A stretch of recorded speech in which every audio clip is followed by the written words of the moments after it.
This will be one of the most important videos you watch on YouTube. And I'm not saying that to keep your attention or to do any analytic stuff. I'm being 100% honest. The advice that I will give in this video will change your life forever. This guide will be teaching you how to understand the daily schedule. Basically how to form out your day to make sure it's optimized for pure productivity for whatever you're trying to improve. This guide will be broken up into 6 parts. Part 1, what is a daily schedule? Part 2, the pros and cons of a daily schedule. Part 3, the 6 must-do habits in a daily schedule. Part 4, making a daily schedule. Part 5, what to do with free time. And Part 6, important tips to remember. While you're watching this entire guide, the best way to watch it is from beginning to end, because in each single part, I will be discussing different concepts that will become very relevant when it comes to making the daily schedule and very relevant when it comes to how to actually think about the daily schedule every single day. But if you cannot watch from beginning to end, I suggest that you just watch part by part and do things in the middle so it's not a lot of information and it's not overwhelming you with advice, so you can digest everything proper and get the full value that you need. Without further ado, this is the daily schedule full guide. Part 1. What is a daily schedule? So we all know morning routines and we all know night routines. Yet, what if we took these two things and met them at the middle? That is basically what a daily schedule is. It's also another way of thinking about it is like in school when we would have like the schedule of like, okay, period 1, period 2, lunch, period 3, period 4. That's pretty much what a daily schedule is as well, but it's your entire day. So you're basically able to mark certain habits that you have to do in a day for maximum productivity. The daily schedule adds the most amount of structure your day will ever have, because since you're allocating certain blocks of time for individual habits, you're able to put all of your focus at one task at hand throughout the day. Daily schedules is what every single successful person has done. Every single person that you know, anyone who is successful, has or had a schedule that they followed in order to build their success. And why do successful people do daily schedules? Because it gets results. People hop on disciplined regimen schedules if they want to see results in a certain thing. Part 2, pros and cons of a daily schedule. I'm going to start with the pros. With a daily schedule, you make progress twice as fast. Since you're not living your day just like since you're allocating actual time for certain habits and certain tasks, you're able to put all of your focus in one thing, which means that you're going to perform so much better at building that certain habit, and you're going to see results so much quicker when it comes to actually getting consistent. Speaking of consistency becomes 100% easier. A lot of people's issues when doing different tasks is showing up. It's basically walking up and actually doing the thing. Yet when you're on a daily schedule, that is not the case. Since you're able to block your entire day for pure productivity, there aren't much gaps for doing the bad habits, the things that you fall back on, and the things that make you inconsistent. You have your entire day planned out. Consistency is easy because all you have to do is just follow the schedule. Another pro is that it instantly puts you ahead of 99% of people. Because what do most people live their life like? They just do whatever they want whenever they feel like it.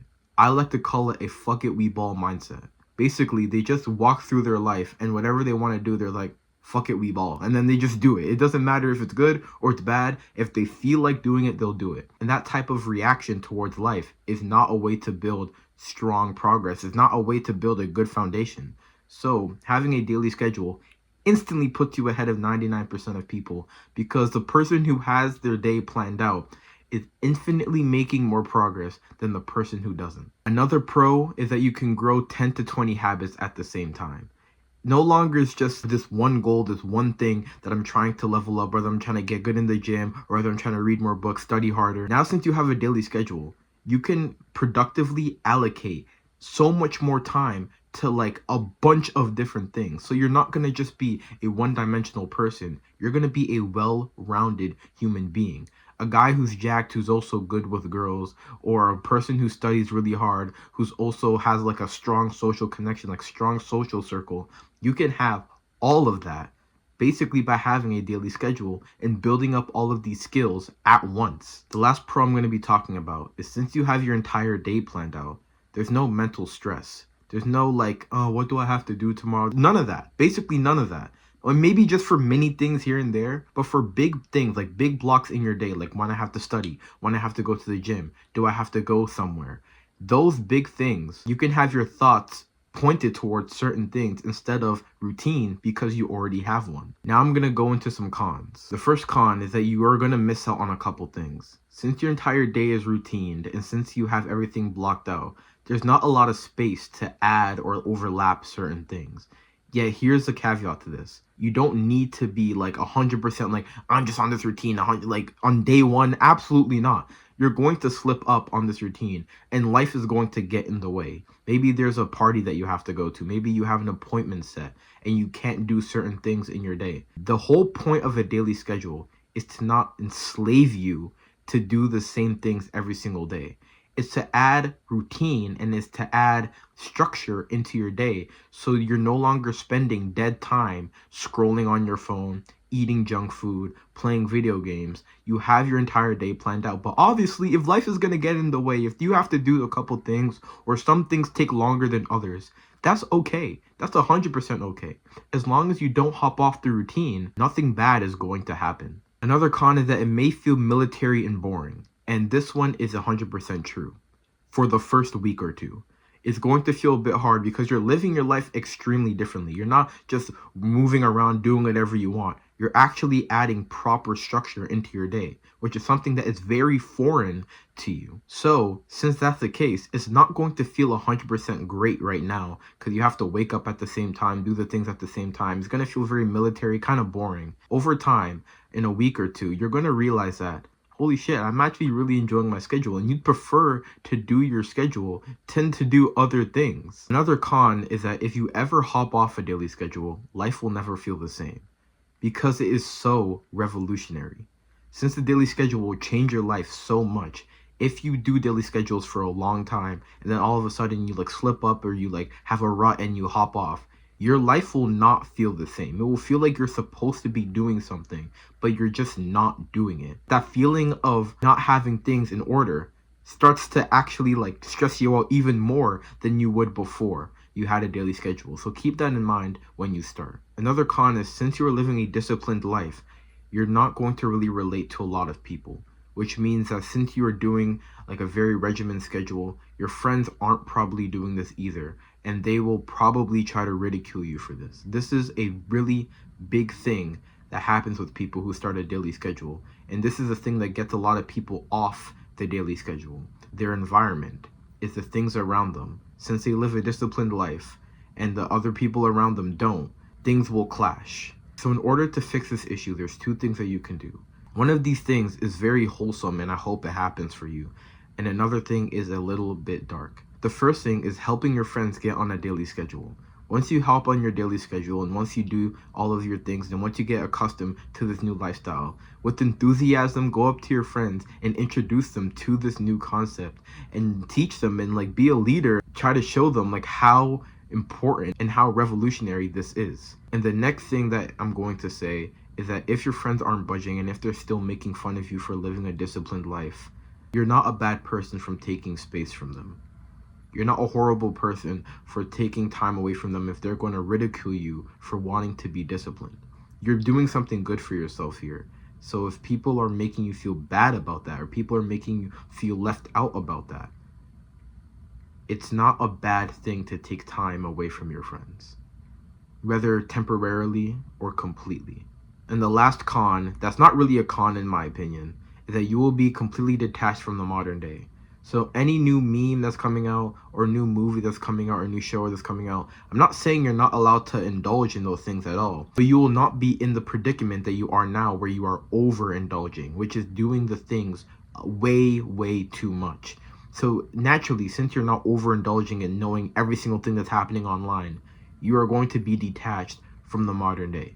And this is not really a bad thing because what has the modern day vices and distractions done for you? You have goals, you have aspirations, you have things you want to do. What has the modern day? What has video games? What has junk food? What has porn? What has just spending your time scrolling? What has that truly done for you? All it has done for you is steal your time. That is all it has done. It has just stole your time from your life, time that you'll never be able to get back. So now we are actually taking our life by the horns and we're controlling it in a way that we want to go. You are naturally not going to know what's going on in the modern day, which is not really a bad thing. Part 3, the 6 must-do habits.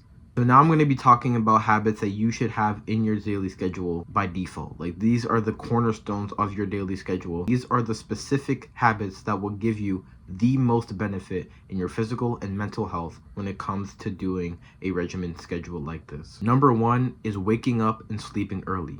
The reason why we wake up and we sleep early on a daily schedule is because when you wake up early in the morning, you have so much more time to do certain habits before the big commute. The big commute is basically what is the thing that you have to go to that takes up most of your day. For example, school or work or whatever you're doing. You can do so much of your work beforehand when you're actually awake and when you're energized, so you can do better work and use less time to actually work. And you want to sleep early so you're actually able to get proper hours of sleep.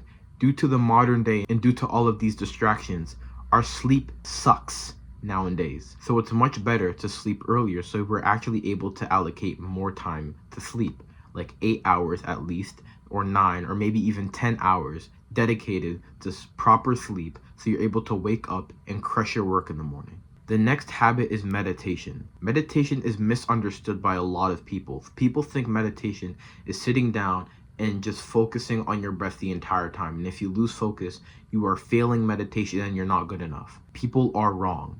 Meditation is not an endurance exercise. Meditation is a repetition exercise. So repetition means you're doing a cycle of certain things, and one cycle of that is one boost for your meditation skill. So what is actually meditation? Meditation is focusing on something in the present moment, whether it's a sound, it's a feeling like you're sitting on your chair, or it's your breath. Most people do breath because it's like very simple. So you want to sit down and focus on your breath. And you do that for a couple breaths, and then you realize you start to lose your focus. That is a good thing. You want to lose your focus when you're focusing on your breath, because when you lose your focus, it gives you an opportunity to realize you lost your focus and then bring your focus back to your breath. That is an entire rep of meditation. That is one bicep curl or one push-up of meditation. So why do we meditate? Basically, meditate makes the voice in your head, like that angel on your shoulder, so much louder when it comes to doing bad habits or it comes to procrastinating. And that is a very powerful thing to have because most people distract themselves from that angel on their shoulder. When you meditate, you start to realize like, oh shit, I'm about to do a bad habit. I'm not going to do that this time.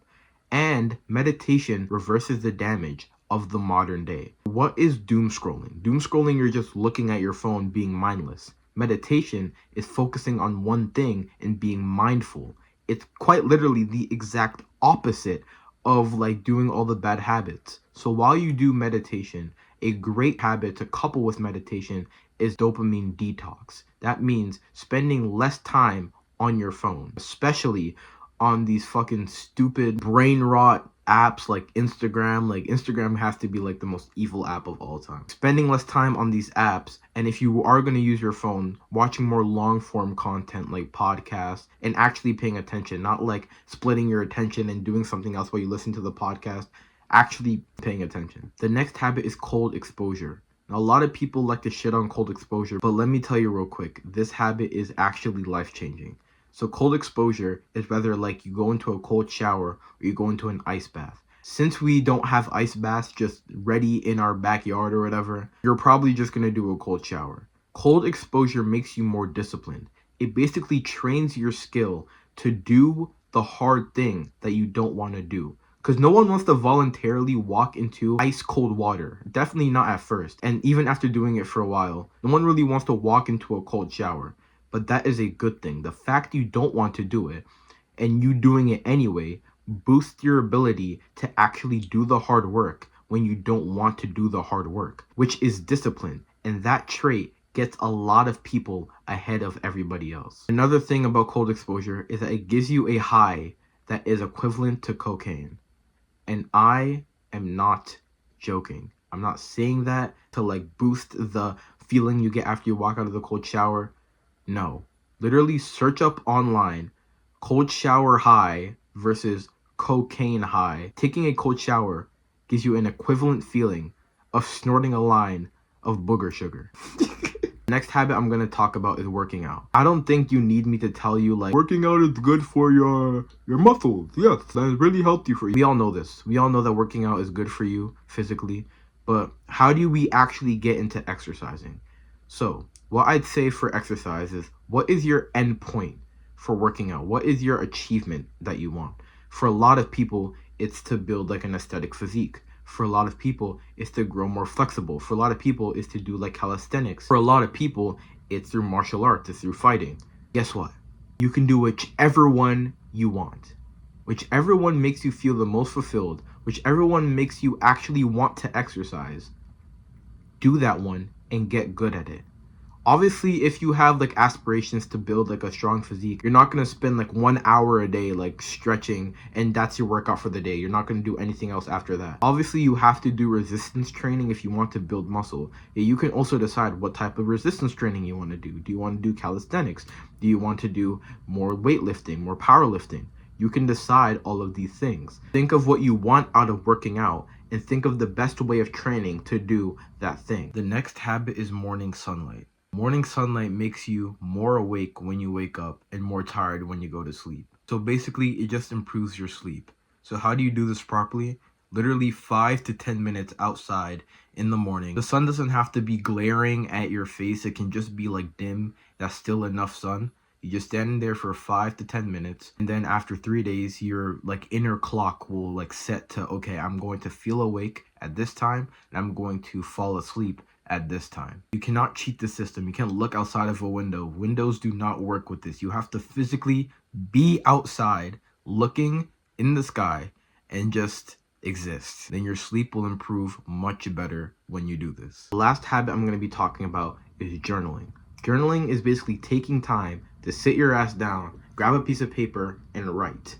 Now, what are we writing? Now, there's 2 different types of ways to journal, and these 2 ways are very important that once we start building the daily schedule in the next part, I suggest that you add time for both of these types of journaling. The first type of journaling is gratitude journaling. There are many studies done of what actually makes someone happy.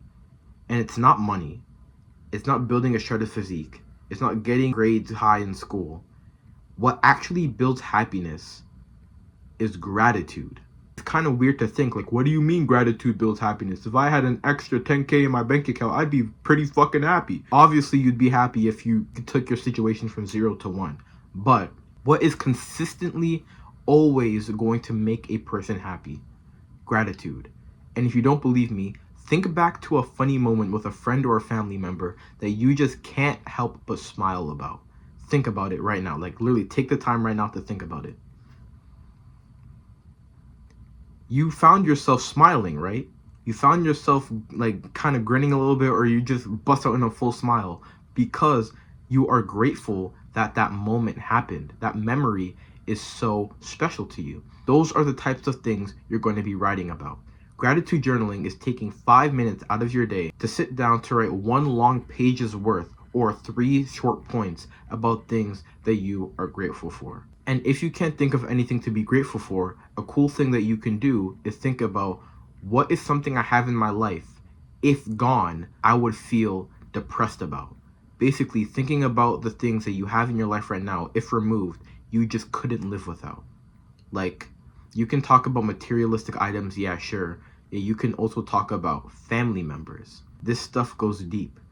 Thinking about how it would feel to lose your mom or to lose your dad, and then writing about that, and then having a smile on your face after, realizing that they're still there, is such a beautiful feeling. Because that day where your mom or your dad may disappear, that day is marked on a calendar. That day is something that you can't avoid. You're gonna have to wrestle with that pain. So being grateful that you have your parents now, and being grateful you have things in your life now, will make you so much more appreciative of the things that you have. It's basically the opposite of being a materialistic asshole. Because most people want to strive to take things and get things that they want. But being a person who can sit down and appreciate things they have, you don't understand how powerful and how different that is. And the next type of journaling is deep journaling. Deep journaling is basically taking a longer period of time, like 40 minutes to an hour, to find answers to very hard questions. This can be applied for a wide range of things. If there is something that's just bothering you in your mind, something that you have to figure out, or a decision that you have to make but you don't know what to do, deep journaling gives you the time to manually think out this decision. Manually thinking is basically the voice in your head that is actually you. Because we all have an inner dialogue that just starts yapping and saying shit out of nowhere, like our intrusive thoughts or whatever. Yet, us in the back of our head, that is us. That is us actually controlling the thoughts and the things that we do. Deep journaling gives you time to allocate 40 to an hour of just pure you, just pure logical thinking of what to do for a certain thing. And all you really need is like 40 minutes to an hour, because the amount of power that comes in manually thinking for that long is very, very special. Deep journaling will make you an intelligent person, because since you're able to critically think much better than most people, you will start to realize that in your day-to-day, you're able to just make good decisions on the fly because you listen to that actual part of yourself that makes the good decisions, not the random voice in your head that tells you one thing, then tells you another thing, then tells you another thing. A stupid, inconsistent piece of trash in your head that just keeps yapping about everything that has no point or no end point, just keeps talking. You can actually think with you in the back of your head properly, because you are building the skill of critical thinking. Part 4, making a daily schedule. Now, since I've yapped for a long time, it's time to actually make this thing. So you need to get a pen and paper or open your notes app. Get ready to write down your daily schedule. I'm going to pop up my daily schedule on screen so you can just see how it's formatted, see how it's templated. The way I'm going to be walking through the daily schedule, because since I don't live your life and since I don't know the situation that you're in, I'm going to be giving you advice, and I would be giving you tips of things to keep in mind while you're making your daily schedule right now. So I won't be telling you like autistically like what single time you have to do a certain thing. Yeah, I'm going to be telling you different things that you should be able to implement in your daily schedule that will give it the most utter value. So let's start with the morning. And the morning is the most important part of a daily schedule, because what makes up a year? Months, right? What makes up months? Weeks. What makes up weeks? Days. And what makes up days? Mornings. So having a strong morning to your day equals a strong life. You want to do most of the important habits in the morning. Obviously, you won't probably exercise in the morning unless you want to do that, and you may want to do certain habits later in the day. Yet you want at least most of your habits, like most of the important habits, like meditation, like cold exposure, like all those things, to be in the morning. Next thing is doing your work before the big commute. Say if you have homework to do, or say if you're starting a business, you're just doing the work early in the morning and getting it cranked out so you have the rest of your day to allocate time to other habits that you want to do. So how do we actually work early in the morning? Because usually when we do homework, or usually when we work, we do it for like 4 or 5 hours, which is extremely way too long, especially when it comes to waking up early in the morning before you actually go to work or go to school. So you're just doing like an extra how many hours of work?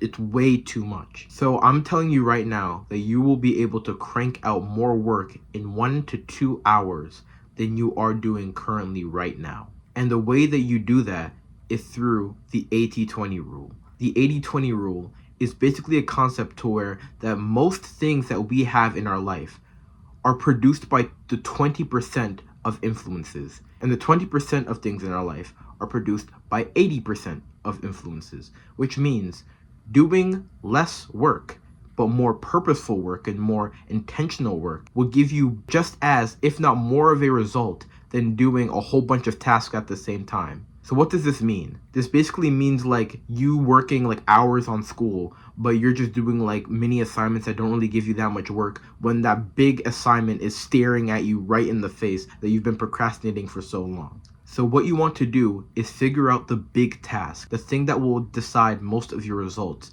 and work on that for just 1 to 2 hours. Obviously, later in the day, if you want to do your mini tasks, you can allocate like 30 or 40 extra minutes of work to just like crank those out real quick. But in the morning, you want to focus all of your time for 1 to 2 hours, zero distractions on the big task. Literally put your phone on silent, dash it in your room. Get some water if you're gonna get thirsty. Take a piss or take a shit before you start working. Zero distractions, just 1 to 2 hours on the big task that you have to do, and you're going to see much more results. And working early in the morning is so great because you actually free up time later in the day. Instead of doing your big commute and coming back from school or work tired, you can actually just relax. You don't have to do your homework or anything like that. Maybe just some like shallow work here and there, but you don't have to really do much because you've already done the work. And any work that you get from school, you can just set that up and get that ready for tomorrow. The next thing is that different things will change depending on the day.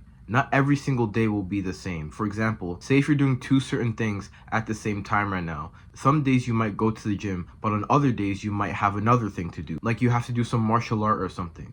So in your schedule, you would want to write down, like autistically, you'd want to write down at this time, work out or do something else. Because not every single day is going to be the same thing. Say on Monday you work out, but on Tuesday you're doing something else. So this basically like blocks out that mental strain of, oh, I have to work out right now, I have to do this though. You're just planning for the future and making sure that you have that this block of time, you're either doing this thing or you're doing another thing. Just so it's less confusing when you actually get to that point. Now the next and last thing, understand you won't be 100% perfect. This schedule is supposed to guide you in your life. It's supposed to be like a plan that you have every single day. And most days that you live right now are going to be infinitely times less valuable than following the schedule 20% or following the schedule 40%. Even though that's not 100% perfect, that's still a 40% perfect day. You're crafting your perfect day right now. Even following that 40% is incredible value for what you want to do. It is still 10 times better than your usual day. So even if you don't follow your schedule completely, even if you slip up here and then, you do something longer that doesn't really take that long, or you slip up and you end up doing some bad habits, it's still 10 times better than your usual day where you have no direction and you're just doing bad habits left and right. Before we get to part 5 and 6, your schedule is expected to be made by now. So if you need to pause the video and take extra time to plan out your schedule, that's 100% fine. Because the things we're going to be talking about in the next 2 parts is through the context that you already have a daily schedule made. Part 5, what to do with free time. Free time is basically just like weekends or dead time that's in your schedule that you have no idea what to really use for because you don't want to like stay longer in the gym even though you're done your workout. You don't want to stay longer studying when you don't really have to. So this is for you if you're struggling with dead time, or say if you have like off on weekends or on certain days, you don't really know what to do. First thing you can do is educate yourself. Take that block of time or that dead time to do things that keep you learning and keep you in a student mindset. Being in a student mindset is the cornerstone for growth. When you're constantly in a state of learning, you're going to naturally perform better in the things that you want to do. There's something that I like to say that's called sharpening your axe. Basically, say if you had this big ass tree, right? And this big tree is like the task, the thing that you have to do. And if you have an axe, if you keep chopping at this tree over and over, you'll realize that the tree's not really falling over. Why? Because you have a dull axe. You need to spend time sharpening it, which is learning. You need to spend time sharpening the axe, so when you're chopping down the tree and doing the big task, it's much easier and more efficient. So not only doing the habit, but learning about the habits that you're trying to improve, it's extremely important in actually making progress in the thing. The next thing I'm going to say is do more of what you enjoy. Say if you found a new love of going to the gym, or you found a new love of reading, you wouldn't mind studying a little bit longer, you wouldn't mind doing certain habits for a little bit longer. With dead time, you can allocate more time to the things that you already enjoy doing anyway. Or you can implement completely new habits in general. Say if you like to draw or something, you can allocate a block of time for drawing and for making like art and whatever. So with Dead Space, you can allocate more time to habits you already do, or you can allocate more time to habits that you want to do. And now the last thing that I'm going to be talking about, this one's a little bit dark, but it's very, very important, is to do the things that you'll think about on your deathbed. When we have this daily schedule, we're doing something that most people won't be doing. Yeah, what is something that most people, even successful people, don't do? They don't spend time with their family. They don't put friends and social connection as priority. They don't take time to focus on the past traumas and the past things that pain them even till now. Using Dead Space to take the time to actually develop these certain things will improve your life tenfold. It will be kind of awkward right now. Say if you don't have like a good relationship with your dad and you try to be all friendly with him now, it's going to feel a bit weird. But over time, this is extremely important. You're not doing this for yourself now. You're doing this for yourself in the future. That man who was laying down on his deathbed with his life flashing before his eyes, thinking about the decisions he's made, the things he's proud of, the things he's not proud of. What would you want your final words to be? Would you want it to be that I've lived a good life? Or would you want it to be, I wish I spent more time with my family? You can search this up right now. The number one most said thing before people literally die is that I wish I spent more time with my family. Not that I wish I did more sets in the gym or I wish I read more books. No. It's that I wish I spent more time with my family and friends. Because social connection is one of the most important things for a human existence. And since this daily schedule is supposed to improve every area of your life, you should dedicate blocks of time to improve your social connection, your social skills, and your ability to communicate with people. Part 6, important tips to remember. So now since you have your daily routine, these are some things that you want to keep in mind and make sure you don't really do so much because it can like remove the value from your routine and make things very confusing, more confusing than it has to be. Firstly, do not switch your routine too much. A lot of people when they start a daily schedule are very obsessed with the concept, which is great. Good to have enthusiasm, but since they are so obsessed with the concept, they keep trying to perfect things and like switch things over and over and over. The whole point of the routine is to keep it set. Obviously, switching things can be a benefit. Say if you want to do something for longer or what you're doing right now you realize you don't really have to do for that long. Switching the times around is beneficial in that context. Say if you're implementing a big new thing in your life, like, I don't know, you're trying to get into cooking or something, and you go to cooking classes, implementing that big block in your day does warrant a schedule change. I wouldn't strive to make big changes to your schedule more than like 1 or 2 times a month unless it warrants it, unless you actually have to. I'd say for the first month with the daily schedule, try your hardest to not make any big changes in the first month and get accustomed and get used to this new way of living. The next thing I'm going to say is that you will not be perfect. I've been saying this throughout the entire guide. You will not be perfect. You will fail numerous times at this, especially if it's your first time adding structure to your day. I want you to ask yourself this question right now. Are you God? And if you said yes, what is wrong with you? And if you answered that question, you probably said no, right? A perfect life is a life lived by God. So setting your bar for success at perfection is foolish. Don't expect yourself to be perfect, especially at things that you've never tried before, like a daily schedule.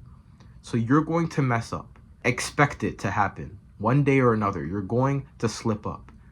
But the only thing that you can do to make sure those things don't happen consistently is to learn from your mistakes. Don't make your mistakes worthless.